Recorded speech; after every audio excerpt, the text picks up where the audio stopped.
My name is Carina Gardner, and I'm what you would call a practical designer.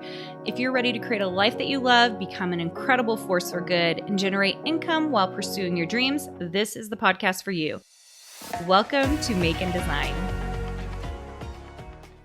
There was a study done in 1973 called The Strength of Weak Ties. It was conducted by sociologist Mark Granovetter, and I'm sure I said his name wrong, but the concept was that we have lots of great social networks, but the ones that actually affect us the most, the ones that end up being the strongest, are what he calls weak ties.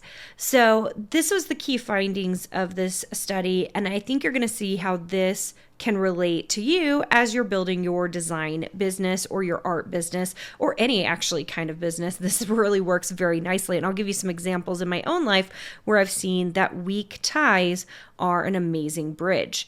So weak ties as bridges, Granovetter argued that weak ties, connections with acquaintances rather than close friends, okay, are surprisingly powerful in providing access to new information and opportunities. These ties often link individuals to different social groups, facilitating the flow of diverse ideas and resources. This one I see happening quite a bit. So what I find is those of you who are brand new to the design world, you probably don't know very many designers. You know the people that work at your corporation, or if you work somewhere, you're going to know those types of people, right? You're going to know people in your church group or your neighborhood. So that means in your same socioeconomic background. That's what I find. Like you're kind of in this same group. So what happens is when you are friends with these people, it's the friends that they have that are one step out that could possibly have the thing that you are looking for. So I find this all the time. I'm friends with a whole bunch of CEOs, but none of them are designers. They are CEOs of, one owns like a pallet wood business, one owns a wedding venue, one owns franchises, one does corporate speaking, one owns an online business in copywriting, one owns something in dementia care. So it's like I have all these friends that are CEOs, and they all are in really diverse fields, okay? And I met them because we were all in a mastermind group together, facilitated by someone else. Okay, so that's how I met all these people. And so they became strong ties. But even I'm noticing that the weak ties, so people they know, are wanting to connect with me and vice versa. This just barely happened. We had a meeting there was 5 of us that had a meeting, and someone said in that group, she was like, there's a CEO of this really big nonprofit group, and they would like to speak to you, Carina, about starting a university. And I said, sure, no problem. I'm happy to take a meeting with them. And so because this person knew of me through another person, they are able to get a call with me. I don't generally do calls with people, but as a favor to my friend, I'm super happy to have that conversation. And so I just think that there are these things that happen when we have these ties to people that are further out. They're acquaintances or even people we don't know because of the current ties that we have now, okay? Job search implications. So the study illustrated that people often find job opportunities through acquaintances rather than close friends and family. This insight transformed the understanding of networking and job searching, highlighting the importance of expanding one's social circle. And I will tell you, Design Suite has been interesting because if any of you have heard me talk about it, I literally got into Design Suite to teach design. That was it.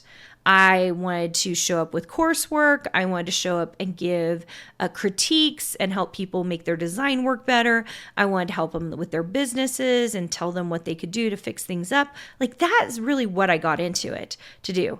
About 3 months into it, the members started clamoring that they wanted to get to know each other. And I was like, wait, what? What do you guys want? And they were like, please, we want a community, Carina. I was like, fine. So I gave it to them and I let them talk to each other. And so then they all communicated with each other and having a great time. About 6 months after that, they came to me and said, hey, Carina, we actually would love to have meetings together so we can see each other's faces. And I was like, what? And so then we did that. We started having once a month. Actually, for the beginning, we had twice a month meetings, but now we have once a month meetings because we don't have time for anything more than that. So they can talk to each other and get to know each other and build networks. And then, like a year after that, we started using Marco Polo for one of our retreats. And everyone was like, can we please have this in Design Suite? And so then they all like started talking to other on Marco Polo. And I'm on Marco Polo as well with them. And it's fun to see them on a daily basis chatting with each other. We have done other things as well. Like we have physical get-togethers. We have digital get-togethers.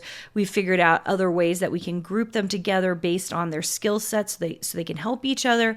But what I find very fascinating is that by simply joining a group, and this has happened to me, I just told you I met 7 of my best girlfriend CEOs through a group that I joined that I paid to be part of, that when we do that, we're expanding our network circle. And that is very, very interesting. And I will say that as I have looked for new jobs, like when I became the creative director at Cartabella, it's because of relationships I had that were close that then were 2 steps out for acquaintances that I knew. It was very fascinating. Okay. The last key finding that they found in the study was that there was social influence. So the research emphasized how weak ties can play a critical role in social influence and behavioral change as they connect individuals to broader networks. So Granovetter's work has been influential across various fields, including sociology, psychology, and business, making it a cornerstone study in understanding social dynamics and networking.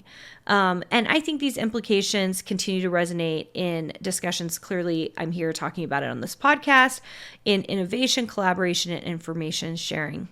So if you have been wondering why you are stuck, sometimes look around the room and see how you can create weak ties as bridges for yourself. It's just a little bit of a challenge because what I see is people, we get very comfortable, especially as we get older, we get comfortable with the current networks that we have.